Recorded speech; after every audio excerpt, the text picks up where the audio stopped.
Hi everyone, good evening. This is Manay Gina and welcome back sa aking YouTube channel.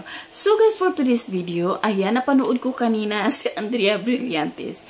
Guys, for today's video, pag-usapan natin si Andrea. Grabe, ang cute, ang galing talagang sumayaw ni Andrea. May prod siya kanina sa ASAP at napahanga ako sa sinabi ni Andrea nung tinanong siya kung ano yung naramdaman niya na siya yung nangunguna sa 100 most beautiful faces in the world. So, guys, panoorin natin yung sagot ni Andrea. Ito yung mama ko, tsaka yung papa ko to talaga. Tsaka, ewan ko, binigyan... Ngayon lang ako hindi magiging humble.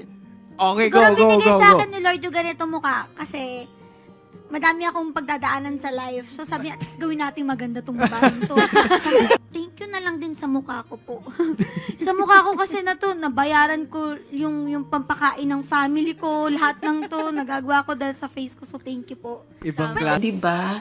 Ang galing ng pagkasabi ni Andrea at alam natin kung gaano ka dedicated, gaano ka responsabling anak, at kung gaano niya kamahal ang kanyang pamilya. Alam natin na si Andrea Brillantes is siya yung breadwinner sa family. Kaya sobrang nakakahanga na ngayon pa lang sa murang edad niya nagiging CEO na siya, may sarili na siyang produkto at very successful na content creator at successful as an artist. No, ang galing ni Andrea talaga, sobra. So yun lang guys. Thank you for watching. Until then, bye. God bless everyone.